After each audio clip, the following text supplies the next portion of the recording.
Ayan mga kababayan, na dito muli tayo, update sa may Ilog Pasig Esplanade mga bayan. Kung ano na po ba ang nangyari dito sa may Ilog Pasig at dito sa may Esplanade. Ayan, at sa ngayon ay talagang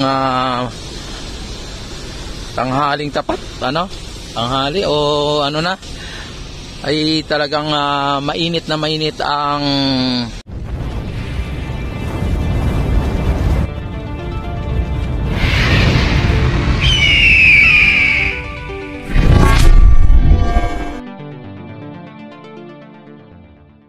sikat ng araw. At kung inyo nakikita mga bayan ay talagang so clean, so good ang ating Ilog Pasig. Talagang wala po tayong nakikitang mga basura o mga water lily na naanod. Ayan, dito dadako tayo dito sa may Loton area, Arroceros papunta dito, no. At kung inyo nakikita mga bayan ang Quezon Bridge, ayan. Talagang ngayon mga bayan, mainit na mainit ang sikat ng araw.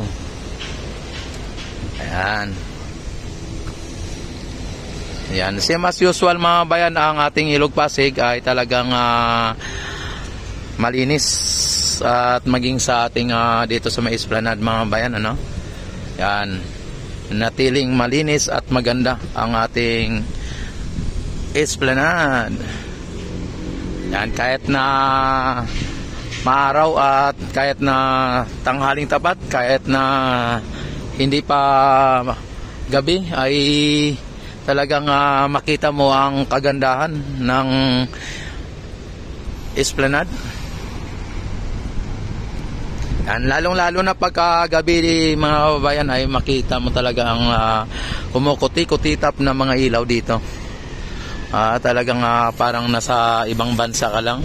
At ito ang area na to ay ito po yung magiging ferry station at sakali yan, sa ngayon ay naka-close, temporary close pa lang. At dito yan, nakita naman ninyo ang Loton Pasig River Ferry Station. Ayan.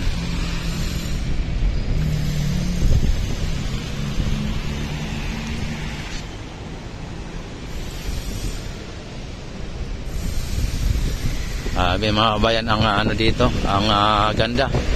Ito yung dito, yung mga itong ating nakita na mga mga bayan ay parkingan.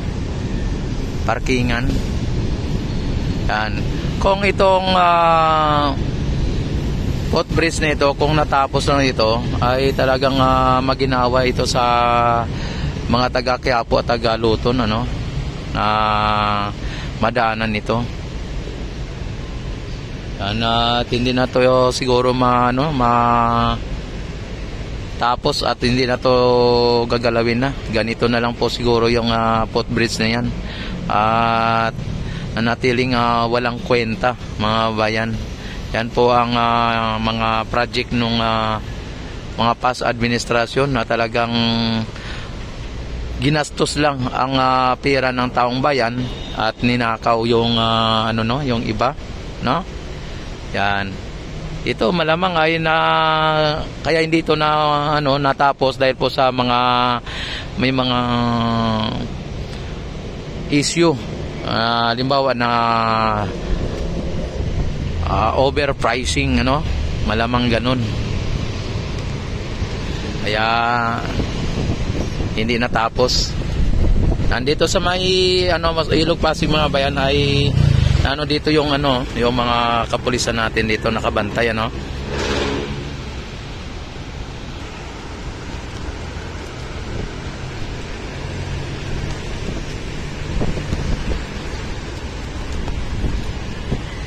Ayan.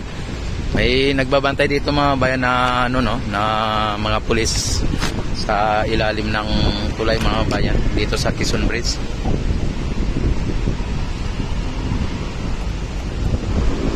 Yan, kasi dito sa tulay ng mga babayan ay talagang may mga nagano dito, may mga homeless na talagang pilit na ginagawang bahay ito, pati sa ilalim ng tulay na ito mga bayan, oh. Ginagawang ano dito, ginagawang tirahan. Doon sa kabila may mga nakatira doon, oh. Kaya dito sa ano, sir, good afternoon. Yan, dito talagang binabantayan po para wala na pong ano dito, mga homeless na dito na natitira dito, no. Kaya talagang bantay sarado po dito. Yan doon sa kabila, oh, mayroon, no. Kaya pagdating ng araw mga bayan na ang Ilog Pasig Esplanade, yung Esplanade mga bayan doon na sa kabila, ay mawawala na po yung mga homeless na yan dyan, o mga squatter, ano, tatanggalin na rin po katulad dito. Ito po ang aros-iros ng mga kababayan na nakita naman ninyo kung ano ang sitwasyon dito. May mga namamasyal dito na natutulog, oh. Kumbaga pagka namasyal tapos napagod, ay hindi maiwasan yung mapagod na sa pamamasyal, makatulog siya. At tingnan nyo naman mga bayan na tinaniman ng mga halaman, no. Yan, tinaniman muli ng mga halaman, pinaganda lalo, no.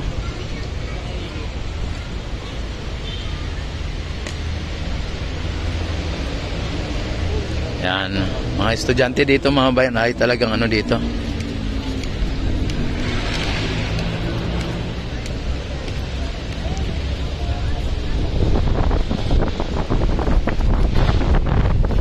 Ang sarap ng hangin dito mga bayan. Talagang masabi mo talaga na perfect na tambayan ito. Tapos naggaganda ang mga view, mga bayan, oh. Gaga naman. At tingnan natin dito yung pilote, ano, yung karugtong nitong aros-iros, kung ano na po ang nangyari dito sa may pilote na linagay. Kung ito po ba ay na ano na nila, na galaw na po ba nila o naumpisan uli, o kailan ito umpisan muli, no? Kung kailan ito gagawin muli para makaabot doon sa may Ayala Bridge. Yan, silipin natin dito. Hello, shout out sa inyo. Hi vlog, welcome to my guys. Oh, yan, no. Yan. Kamusta po ang ano dito? Good. Sobrang saya. Sobrang saya. Ayan, pagod na, sobrang saya.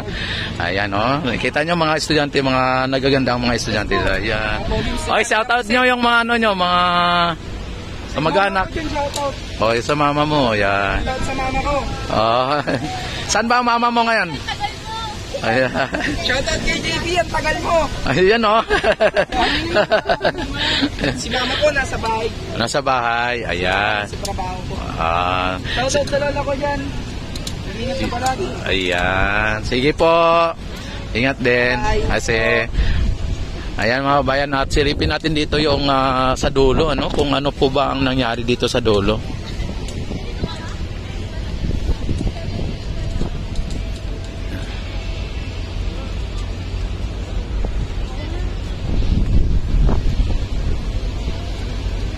Ayan dito. Ayan mga bayan, oh. Ang dulo ay nakita naman ninyo kung ano nangyari dito. Ayan, wala pa, hindi pa nila ginalaw dito, no. At sakali ay pag umpisahan nito ay aabot po yan sa may Ayala Bridge mga bayan. Ayan ang Ayala Bridge na, oh. Ayan, tapos babalik yan dito sa may kabila, no. Ayan. Dito. Yan, talagang aabot yan mga bayan sa may Laguna de Bay pagka sakali ay matapos na, at napakaganda itong pasyalan na ito. May mga nagpa-practice dito mga bayan, no?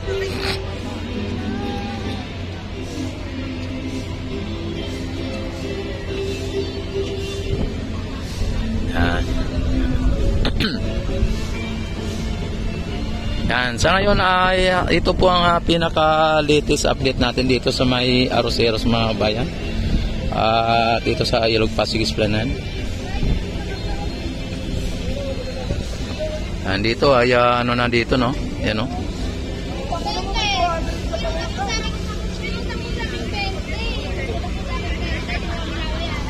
Sige po. Sige po. Sige, ingat din po kayo. Ayan. Yeah, sige, bye-bye. Ayan, nakita naman ninyo mga bayan ang mga estudyante dito ay talagang lalo silang napasaya at lalo silang napaganda yung kanilang area dito, no? Pinapraktisan nila. Alam naman ninyo na dati ay nagpa-practice sila dyan lang, no? Tapos ngayon ay lalong nadagdagan ang kanilang area at napakaganda ng ng Esplanade mga bayan.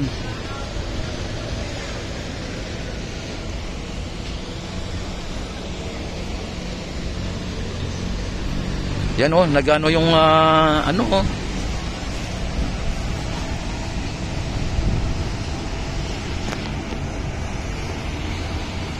grabe, bumulwak ang tubig mga bayan, oh.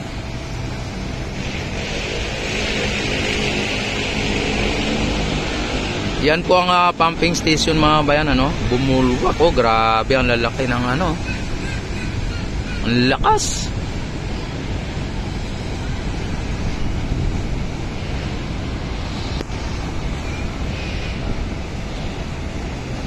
Ayan, oh.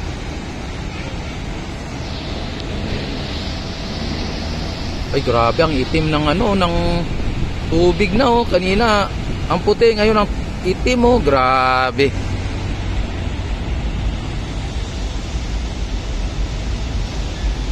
Ayun.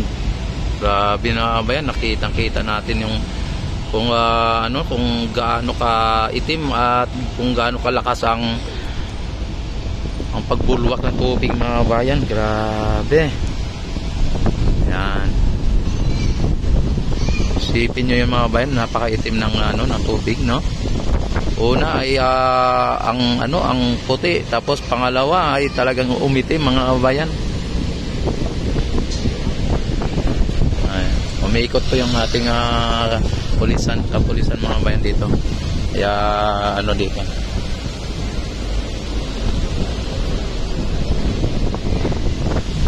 Ayan, don't forget like and subscribe my YouTube channel. I-click nyo na ang notification bell, i-select nyo na ang all para ma-notify agad kayo tuwing ako'y mag-live, mag-upload ng mga videos. At maraming salamat sa mga nag-like at mga nag-subscribe at lalong-lalo na sa mga nag-share, Maraming salamat. God bless po sa inyong lahat. Mabuhay ang Pilipino sa mang sulok ng mundo. Mabuhay ang bagong Pilipinas.